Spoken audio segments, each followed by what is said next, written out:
আমি সেনাবাহিনীতে যোগ দিয়েছিলাম দেশের জন্য জীবন দিব। 28 বছর চাকরি করেছি, কোনো অপরাধ ছিল না আমার। আমাকে 2বার গুম করা হয়। আমরা বহু সেনাপ্রধান দেখেছি, আমাদের কোনো সেনাপ্রধান যেমন general Nuruddin, general Atiq, general Hasan Masud, তাদের বিরুদ্ধে কোনো অভিযোগ আমাদের নেই।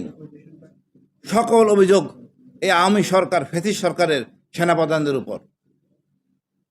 এই সেনাপ্রধানগুলি ছিল মেরুদণ্ডহীন, নতজানু, ভীত প্রকৃতির এবং উচ্চবিলাসী পণ্য।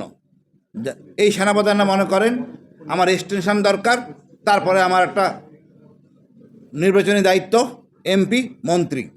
আমাদের এরকম সেনাপ্রধান আমরা চাই না। সেনাবাহিনী থাকবে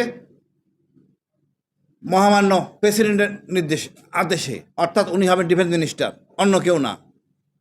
কে সেনাবাহিনী প্রধান হবেন, একটা বোর্ড থাকবে যে সেনাবাহিনী ঠিক করে দিবে।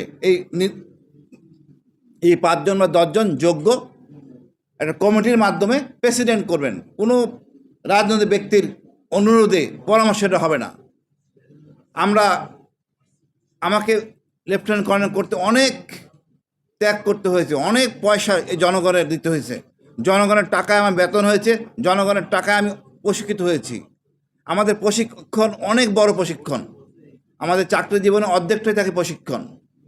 বেসামরিক কর্মকর্তারা যারা থাকেন তাদের প্রশিক্ষণ কতটুকু আমি জানি না, তবে ওনারা কারো খুশি বা কাউকে খুশি করতে না পারলে ওনাদেরকে ওএসডি করা হয়।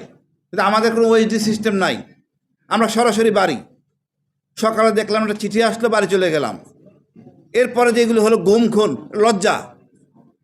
সেনাবাহিনীকে ব্যবহার করা হয়েছে ইচ্ছা মতো, যেভাবে পারছে সেভাবেই করছে। এটা চলতে পারে না। সেনাবাহিনী থাকবে রাজনীতিমুক্ত। আমরা চাই না আগামী প্রজন্ম, আগামী সেনাবাহিনী রাজনীতির আদলে গড়ে উঠুক। নতুন সেনাবাহিনী হবে। আজকে এই গুম খুনের সাথে যেসব সেনাপ্রধানরা আছেন, সেনাবাহিনীর লোকটা জড়িত আছেন, সবাইকে বের করে দিতে হবে। আমরা 71 সালে বিজয়ের পর 10-12 বছর চাকরি সম্পন্ন অফিসাররা এই দেশের সেনাবাহিনীটাকে গড়ে তোলে। যেখানে চুক্তি ছিল সেনাবাহিনী থাকবে না, যেখানে বৈরী পরিবেশে ছিল রক্ষী বাহিনী, ওই সময় যদি সেনাবাহিনী গড়ে তুলতে পারি, আমরা মনে করি ফুল কর্নেল অথবা যোগ্য যারা ব্রিগেডিয়ার আছেন তারাই দেশটা চালাতে পারবে। আমাদের এইসব অনৈতিক জেনারেল দরকার নাই। কষ্ট পাওয়ার কিছু নাই যে এই জেনারেলকে রাখতে হবে, ক্যান্টনমেন্টে বসে আমরা বিচার করব, ওখানে হাত করা লাগায় নিয়ে যাব না। না, আপনি তাই করেন নাই, আপনি তো আইন মানেন নাই। আমাকে জং টুপি পরিয়েছেন, ফ্লোরে ফেলে রেখে দিয়েছিলেন, তখন আপনার বিবেক কই ছিল? তখন তো আমার পরিবারের কথা শোনেন নাই। এখন মায়ে দেখানো কিছু নাই। যে যে অন্যায় করছে তাদের বিচার হবে। আর আমি ব্যক্তিগতভাবে মনে করি আমাদের 3 বাহিনীর পক্ষ থেকে 3 জন প্রতিনিধি সংসদে থাকতে হবে, যেন জবাবদিহি করতে পারে এবং কি অনৈতিক কর্মকাণ্ড পাশ হয় সংসদে তারা যেন জানতে পারে। সংসদে প্রতিনিধি থাকা দরকার আছে সেনাবাহিনীর, নৌবাহিনী এবং বিমান বাহিনীর।